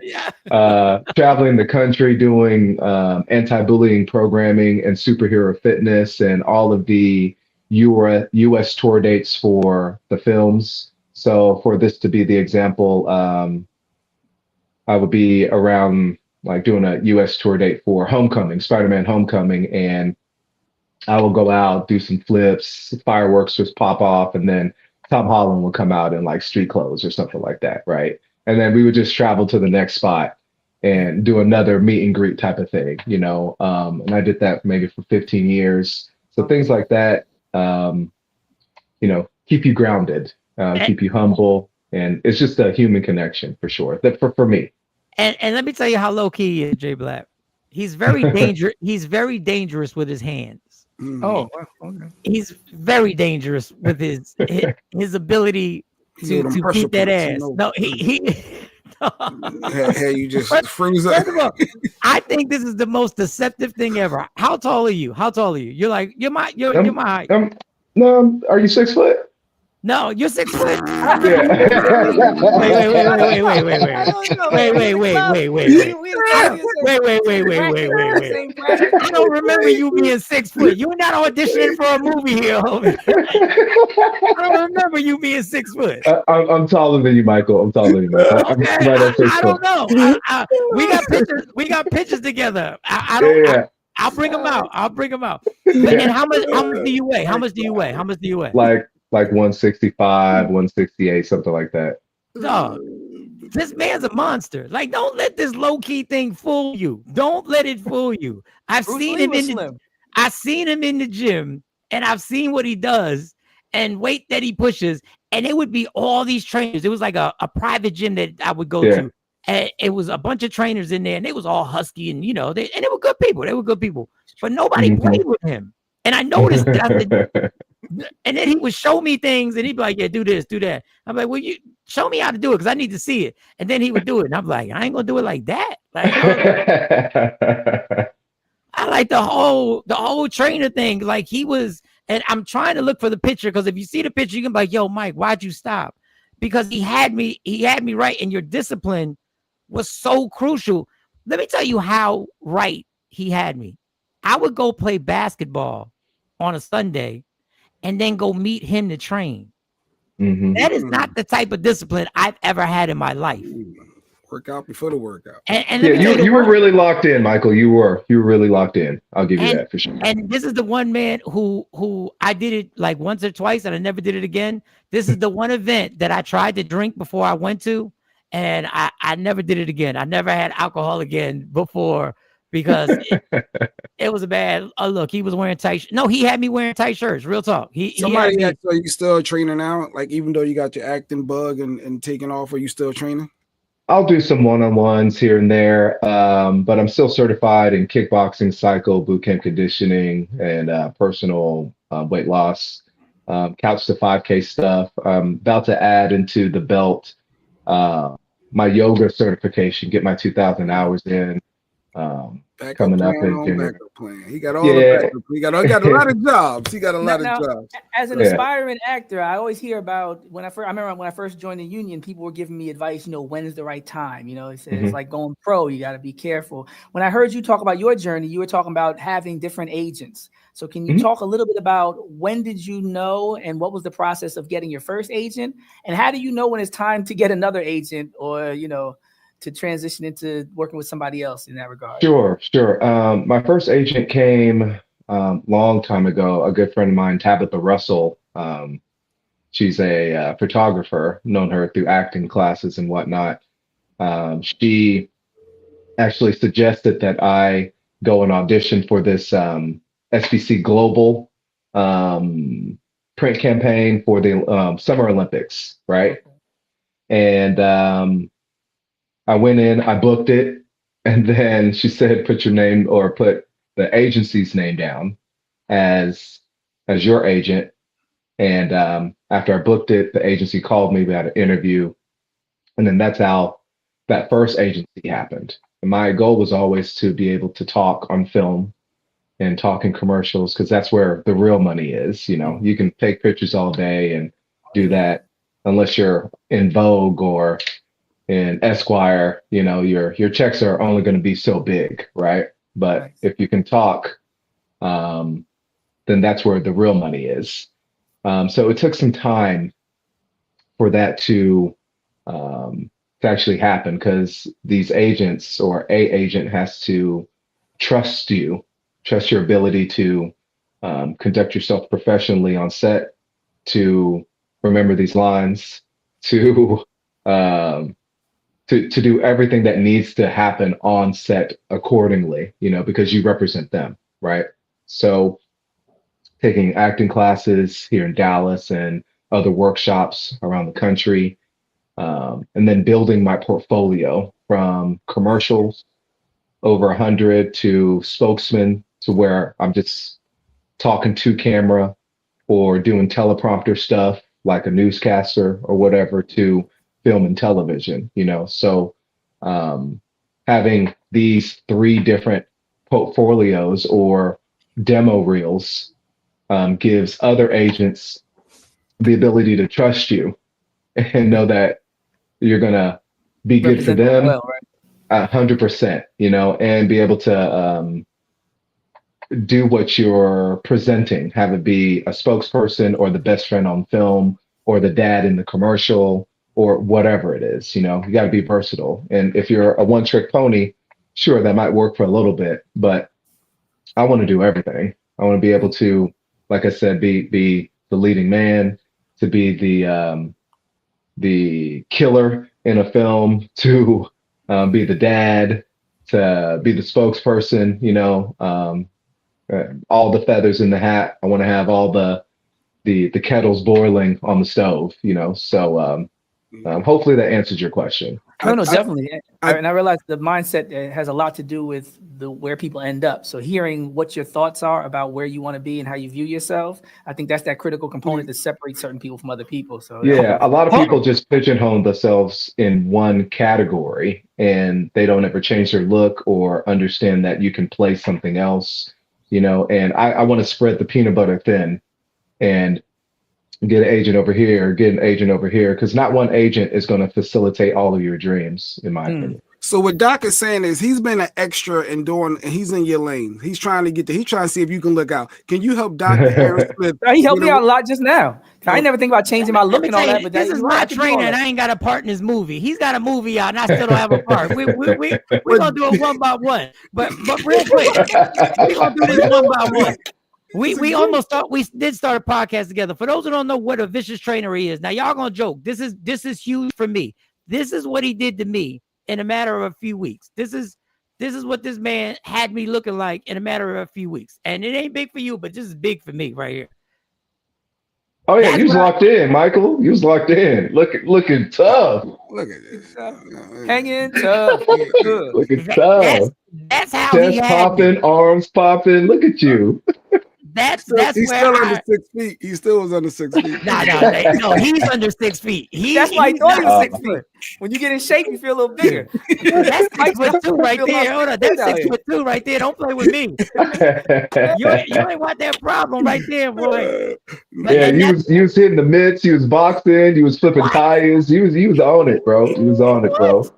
I gotta get back to that. I gotta get back. Okay, let's promote everything you have from your most important. You do the priority list. You tell us what we need to watch. Once again, this man is on the hit movie that comes out November 7th, Sarah's Oil. I want you to support that. Everybody knows it now that Russell Wilson and Sierra are the executive producers. A wonderful movie that we went to. We appreciate it. We need to take the whole family to see this movie. Yes. The whole family needs to see this movie. So take them. I know that's a cliche, but that's something. But you have other things going on that we would like to support. And everybody on this show, we do go out and support. So what do we need to watch that you got going on? Okay, starting backwards, on Amazon Prime, there's a TV show called Leverage Redemption. Okay. Season 2, episode 5. Stream it, keep it on in the background, run it, have it on repeat, have it restarted. I start off the episode starting the investigation. If you're familiar with Leverage Redemption, it's like Ocean's 11, but like small petty crimes. Okay. Season 2, episode 5 on Amazon Prime. Okay. I'm in the Big George Foreman movie on That's also on Amazon. Oh no, Hulu. That's on Hulu. That's on That's a Hulu. long movie. That's like Okay. over 2.5 hours. So if you watch it, you might fall asleep and miss me. But I'm in it for a little bit. Um, I'm on HBO Max on Walker, Texas Ranger with Jared Padalecki, season Got it. 1, I think episode 4. I play a lawyer in that. Another movie called Accidental Texan on Hulu with Okay. Thomas Hayden Church and Carrie Ann Moss. Thomas Hayden Church, he plays the Sandman in the Spider-Man movies. And okay, yeah. Carrie Ann Moss is Trinity from The Matrix, if you've ever seen Trinity. Trinity, you got it. Yeah. Yeah. Matrix, yes. Okay. And Rudy Pankow from Outer Banks. That is a film that was shot in Austin, Round Rock area in Texas.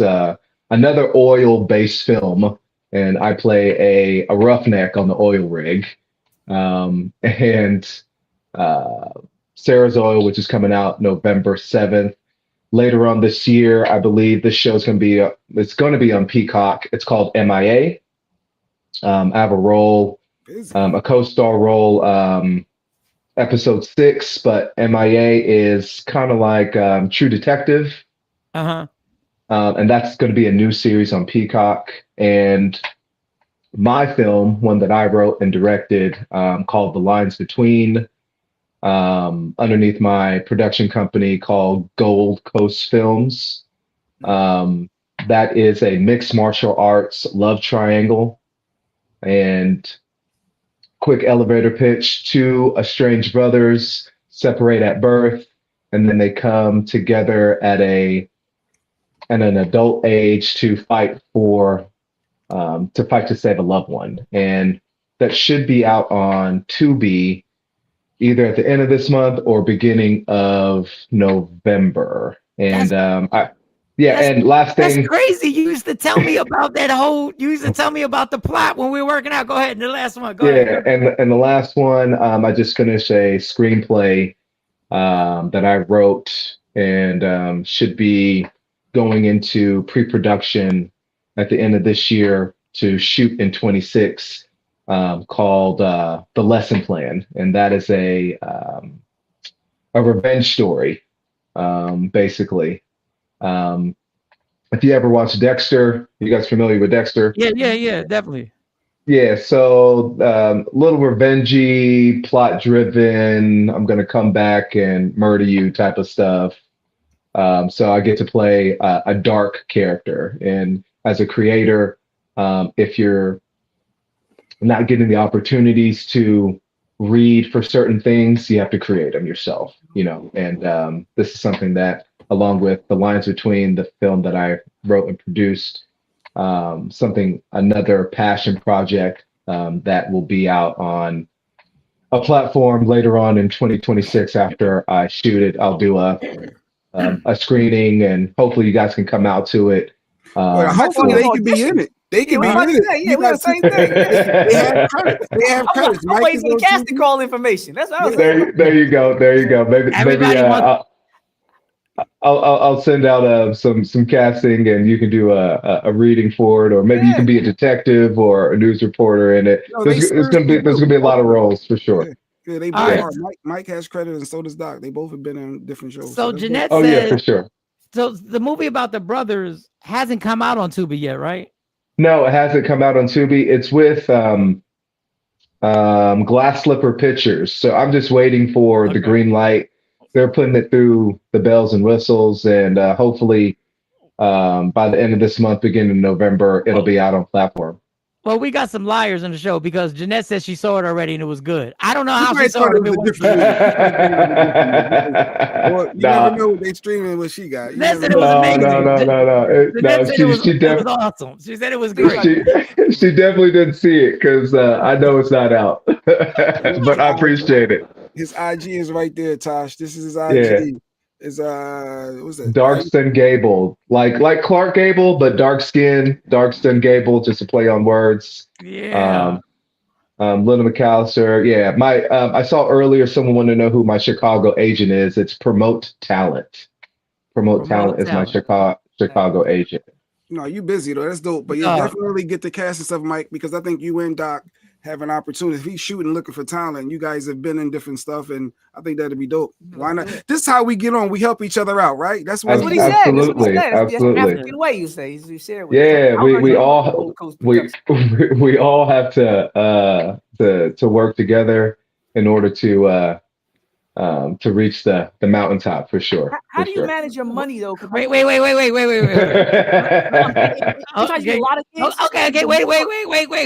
So I'm gonna get to you, Doc.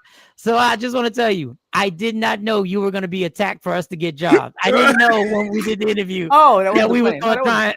We're not trying to pimp you, but we are trying to pimp you. Like we're not. We kind of. It's all gravy. It's all gravy. Yeah, last question, Doc, like a season will go by and I'll get like 5 opportunities. Another season will go by, be a dry season, right? And sure. So in terms of finance, especially when you're traveling or you're out in LA and Chicago, how do you approach the financial component of having a lot of work sometimes and a lot less work, other times? Not like a 9 to 5. You have other jobs. Sure. Yeah, I've got 3 jobs, right? So, Trevor. yeah. So like with the training, that keeps me humble and subtle, and I don't even talk about acting whenever I'm doing that because that's just something totally different. Unless somebody asks me, and then we can talk about it. I think that's how you found out about it. Yeah. I was training a young man at a gym.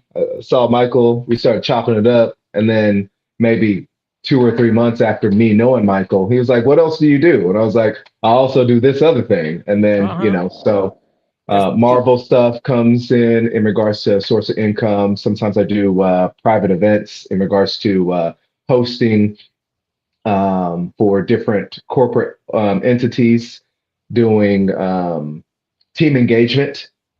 Oh yeah. No, say no. I do the corporate stuff. Yeah, they keep the bills paid. Yeah, or even doing private events as like a bartender or whatever. But I try not to do that too often. Maybe once or twice out of the month. But I toss my money somewhere. Keep it underneath the bed. Dig a hole in the backyard. He ain't lying. He's not lying. He's not lying. He's not lying. Yeah. Send some money to Ghana. Let it sit over there. You got to spread it out.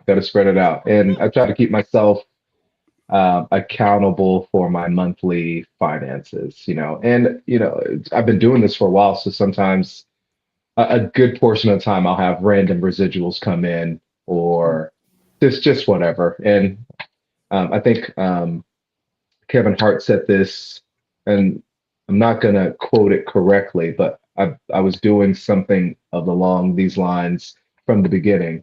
So I get a lump sum check.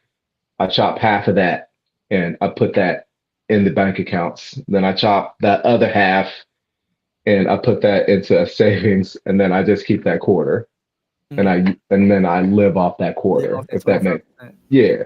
And for all the women who want to know about the casting and everything, if you don't know, I actually run the casting couch. So I just there's a difference. I'm just letting you know. I'm just letting you know. Spooky. Or whatever that means. Whatever that means to you. Those are the evils you were asking about earlier. How you avoid them? How do I avoid the casting couch? Before you get out of here, I want to show them a little bit of your work. I want to show them a little bit of your work right here. Hopefully this will play. Just let them know how you get down with the get down. Look at you and cut right down to what your problems were, what you were hiding from. He believed you had to heal your past to have a future. And he dedicated his life to helping guys like me, like us, find the strength and clarity to do that.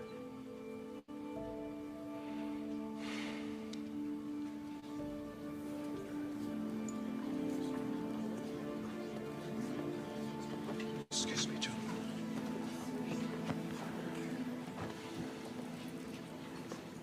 Are you Elliot Spencer? I recognize your photo from Dr. Paul's office. I'm Mitchell Bunkner. We work together.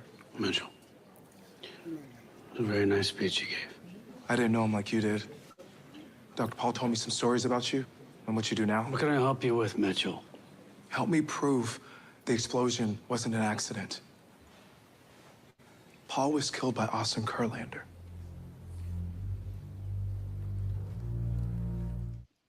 Man, listen. Okay, Man, listen. Man, listen. Yeah, that's from Leverage Redemption on Amazon Prime. That's dope. Did That you watch is it one- by yourself, or do you get like creeped out? Like, oh, do you like? Is that okay? No, I'm totally. I had this conversation probably a few weeks ago. I don't mind watching myself, but sometimes I'm like, why didn't they use the other take we did? Mm. You know, Right. that's really what I think about. Or what was wrong with that other take, or, just miscellaneous things like that. But I really don't mind watching myself. No, I don't want to be repetitive, but I'm going to say it again. I am so proud of what you've done and what you're doing and what you're about to do. And one of the coolest dudes, one of the most upfront dudes, one of the people that when he says something to you to your face, he's telling you the truth, and he knows he's gonna say the same thing behind your back. He's gonna say the same exact thing he says in your face behind your back. And to me, that's the ultimate compliment that I can give. And we would love to have you back on the show and get your comments on a bunch of things. I know Anytime. your mind is you have a variety of opinions on things that were always interesting that we would get into conversations about. So Yeah. I would like to thank you. I'm gonna holler at you like you said last night. Let's talk. Let's just talk. Yeah, absolutely. You're the homie, like legit. And damn it, man, when you said you were gonna do this, I'm telling you, the first time you said it, I said I've heard it a million times. The second time you said it, I said, damn, this guy keeps saying it. The third time you said it, I was like, come to the radio station and do an interview. The fourth time you said it, I said, this son of a... And when I saw the commercial on TV when I was in Dallas, I said, he's doing it. And Which commercial did you see? I saw a ton of the commercials. Yeah, There'd be a that's ton fair. where That's you would fair. just be your face. And then next thing I'd start hearing you talking. I want to say there was one that I saw maybe a year ago that aired here when I was in Jersey. Yeah. Was it for Empire flooring? Empire flooring and installation. Okay. Yes, it might have been that, but there was also something that you mentioned. There was a laptop involved. There was something you were in you had a suit on and something. Was Dell earlier. Was there a Dell? Dell. Yeah, I did Dell product communications as a spokesperson, but I was British in that. I do dialects. So damn, you talented. just standing in front of a green screen, just talking in a suit, and the other one, He said, I hate you. I hate you. I'm on a computer doing Dell stuff. I've done a few Dell campaigns. Yeah. All right, give me that dialect. Give me the British dialect real quick. Can you give me a little something in there? Can you give me a little? You want some British? Yeah, a little something, just a little something. Let me adjust my seat here for you.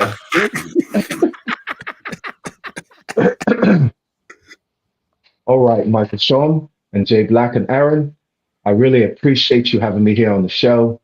It was a pleasure talking to you all. Hopefully that we'll be able to have this conversation in the future whenever I have some other projects come up, or just shoot the shit about anything that you like. You gentlemen are top notch, and I appreciate everything that you've done for me. Cheers. What? Oh my God. Do it all. And he raps, and he's Freddie Gibbs on the side. Let me make sure. I always throw your name up, Selase Botchway. Yeah, you hit it right on the money whenever you introed me, and I appreciate the intro. And you're always a stand-up man, Michael Sean. Jay Black, nice to meet you. Dr. Aaron, my pleasure. Bravo to all three of y'all. Have me back whenever, however, anytime. I got you. I'll call you soon. Congratulations again. There he is, y'all. Make sure y'all go to Sarah. Check out Sarah's Oil in movie theaters November 7th. November 7th. All right, we will mature today. That was dope. He's talented. How you got somebody that talented that you kept him a secret all this time and y'all was spies? Mike been connected to people. I remember when Kevin Hart came to the station. He was just like, yo, Mike, come to LA. I'll connect you with my peoples. We were looking around like, okay. And I remember the numerologist, remember the astrologer person had just said, Mike, I see you in LA.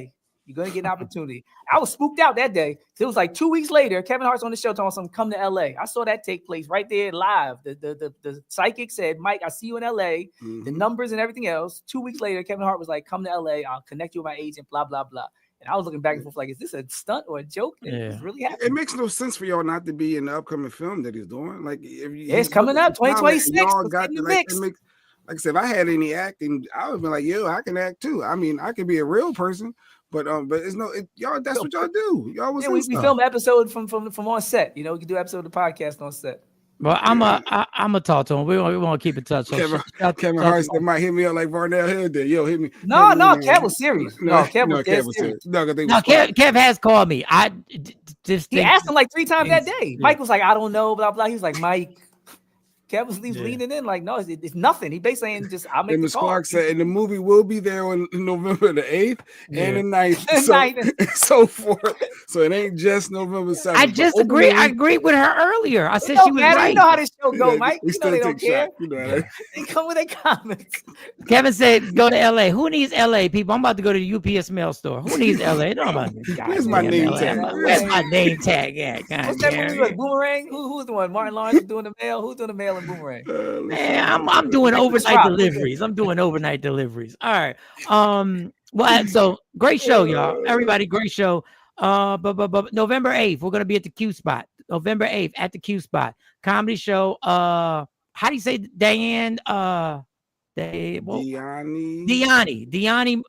gonna be performing.